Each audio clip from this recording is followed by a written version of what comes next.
जय हिंद दोस्तों, lab assistant के लिए ज्योग्राफी की क्लास में आपका स्वागत है। आज हम आपकी कक्षा 11 की जो 15वीं यूनिट है यानी पृथ्वी पर जीवन, जिसमें हम जैव मंडल, इकोलॉजी, जैव भू रासायनिक चक्र, इनसे जुड़े हुए जो क्वेश्चन हैं उनका अभ्यास करेंगे। साथ में आपको बताना चाहूँगा, अगर आप +2 के यानी 12वीं क्लास की ज्योग्राफी के भी इसी प्रकार के क्वेश्चन कर रहे हो या करना चाहते हो तो नीचे डिस्क्रिप्शन में भी प्लेलिस्ट का लिंक दिया हुआ है, क्योंकि +2 के सभी चैप्टर के क्वेश्चन है वो ऑलरेडी पहले ही चैनल के ऊपर अपलोडेड है। 11वीं के अब हम अभ्यास कर रहे हैं और आज अपनी जो बुक है वो फर्स्ट बुक कंप्लीट हो जाएगी, फिर सेकंड बुक इंडिया वाली है वो स्टार्ट कर देंगे। चलिए स्टार्ट करते हैं आज के अपने पहले प्रश्न से। पहला प्रश्न है कि निम्न में से कौन जैव मंडल में सम्मिलित है?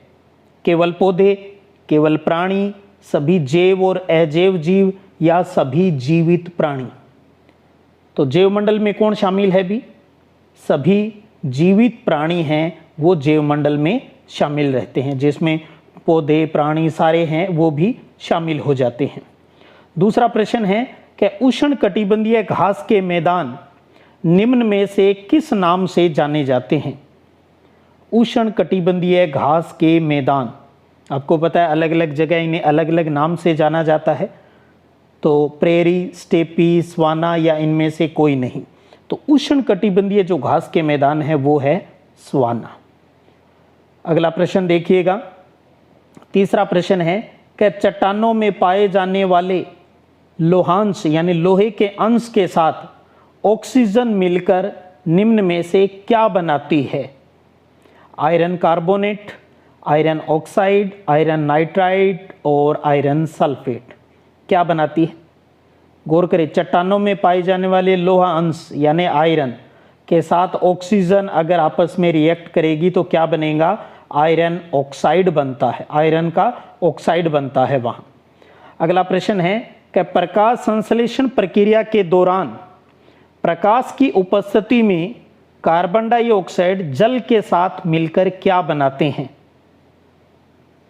प्रकाश संश्लेषण की प्रक्रिया याद है ना आपको, छोटी क्लास से ही फोटोसिंथेसिस पढ़ते हैं। बी पौधा है वो CO2 और जल ग्रहण करता है सूर्य के प्रकाश की उपस्थिति में और क्लोरोफिल की उपस्थिति में, और किसका निर्माण करता है? भोजन का निर्माण करता है। और वो कौन सा है भोजन? वो है अपना कार्बोहाइड्रेट्स। कार्बोहाइड्रेट्स का निर्माण होता है, भोजन का निर्माण होता है। अगला प्रश्न देखिए, 5वां, कि निम्न में से कौन सा ताजे जल के पारितंत्र में शामिल नहीं है? इकोसिस्टम में, ताजे जल के इकोसिस्टम में शामिल नहीं है वो बताना है। तो इसमें कौन सा नहीं है? झीलें हैं, तालाब हैं, सरिताएं यानी नदियाँ हैं, कौन सा शामिल नहीं है? प्रवाल भित्ति शामिल नहीं है भी इसके अंतर्गत। ताजे जल के पारितंत्र में प्रवाल भित्ति शामिल नहीं रहती। अगला प्रश्न है कि निम्न में से कौन सा पारितंत्र यानी इकोसिस्टम का जैविक कारक है, बायोलॉजिकल फैक्टर है? इकोसिस्टम का बायोलॉजिकल फैक्टर कौन सा है? देखिए इनमें से कौन सा होगा? तापमान, वर्षा, सूर्य का प्रकाश, ये तो अजैविक कारक है। कौन सा हुआ? उत्पादक, यानी जैसे प्लांट हो गया अपना उत्पादक प्लांट, जिसमें फोटोसिंथेसिस की रिएक्शन होती है। अगला प्रश्न देखिए, निम्न में से कौन सा प्रथम श्रेणी का उपभोक्ता नहीं है? प्रथम श्रेणी का उपभोक्ता इनमें से कौन सा नहीं है? हिरण है, बकरी है, चूहा है, कौन सा नहीं है भी? बाघ नहीं है, प्रथम श्रेणी में नहीं आता बाघ। अगला प्रश्न देखिए, निम्न में से कौन सा द्वितीयक श्रेणी का उपभोक्ता नहीं है? द्वितीयक श्रेणी का उपभोक्ता नहीं है। सांप, बाघ, शेर, ये सारे द्वितीयक श्रेणी के उपभोक्ता है। कौन सा नहीं है इसमें? बकरी, क्योंकि बकरी प्रथम श्रेणी का उपभोक्ता है। अगला प्रश्न देखिएगा, मृत जीवों पर निर्भर रहने वाले क्या कहलाते हैं? मृत जीवों पर, मृतोपजीवी जिन्हें कहते हैं ना मृतोपजीवी, वो क्या कहलाते हैं? वो होते हैं अपघटक।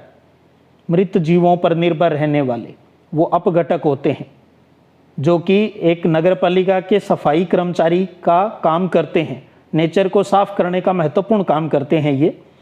अगला प्रश्न है कि प्रकाश संश्लेषण क्रिया का प्रमुख सह परिणाम क्या है?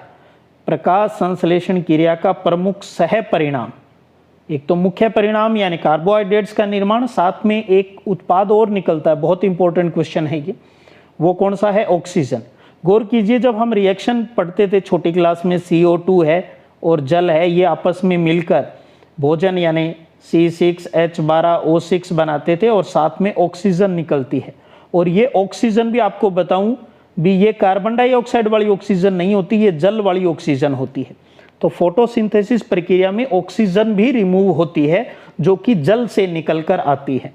तो ऑक्सीजन इसका यानी बाई प्रोडक्ट है। बहुत अच्छा प्रश्न है। अगला प्रश्न है, पारितंत्र का अजैविक कारक कौन सा है? अजैविक कारक कौन सा है? अभी तापमान भी है, वर्षा भी है, सूर्य का प्रकाश भी है, तो क्या हो गया? उपरोक्त सभी ये सारे अजैविक कारक हैं। अगला प्रश्न देखिए 12वां, पारितंत्र के यानी इकोसिस्टम के जैविक कारक कौन से हैं? जैविक कारक तो उत्पादक भी हैं, उपभोक्ता भी है, अपघटक भी है, ये सारे क्या कहलाते हैं? उपरोक्त सभी पारितंत्र के जैविक कारक है, बायोलॉजिकल फैक्टर है भी ये। अगला प्रश्न है कि निम्न में से कौन प्रथम श्रेणी का उपभोक्ता है? प्रथम श्रेणी का उपभोक्ता। अब इन 4 ऑप्शन में से सांप, शेर, बाघ, ये तो क्या है? द्वितीयक श्रेणी का है। ऊपर भी क्वेश्चन आ गया, तो इसमें कौन सा है? चूहा है, बकरी है। जो डायरेक्ट जो उत्पादक पर, देखिएगा खाद्य श्रृंखला हम पढ़ते हैं, जो उत्पादक पर डिपेंड होता है वो प्राथमिक उपभोक्ता, जो प्राथमिक पर रहता है वो होता है द्वितीयक उपभोक्ता।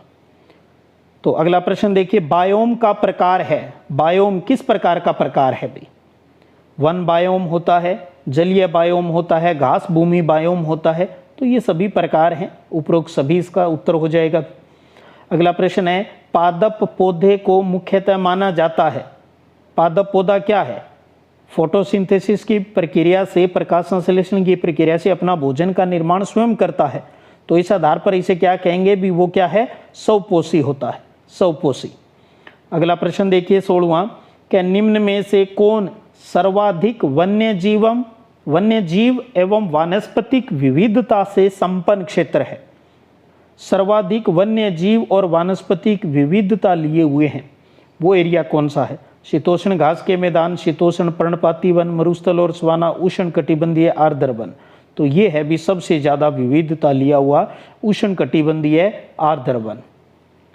अगला प्रश्न है कि पर्यावरण के जैविक संगठन में शामिल नहीं है। जो शामिल नहीं है वो बताना है इसके अंतर्गत। जंतु तंत्र है, पादप तंत्र है, सूक्ष्म जीव तंत्र है, कौन सा नहीं है? मृदा नहीं है, भी मिट्टी नहीं है, वो अजैविक फैक्टर हो गया। अगला प्रश्न देखिए 18वां, क्या निम्न में से किस पारिस्थितिकी तंत्र को बड़े शिकारी की भूमि, बड़े शिकारी की भूमि कहा जाता है? बड़े शिकारी की भूमि, किस इकोसिस्टम को बड़े शिकारी की भूमि? सेलवास को, सवाना को, प्रेरी को या टेगा को? तो वो है सवाना। सवाना कहलाता है बड़े शिकारी की भूमि। अगला प्रश्न देखिए 19वां, कि पारिस्थितिकीय तंत्र, जैसे हम कहते हैं ना इकोसिस्टम, इकोसिस्टम, ये शब्द सर्वप्रथम किसने दिया ये बताना है। तो इकोसिस्टम जो शब्द डेवलप किया वो किया था टेंसले ने। जो ऑप्शन है उनमें टेंसले।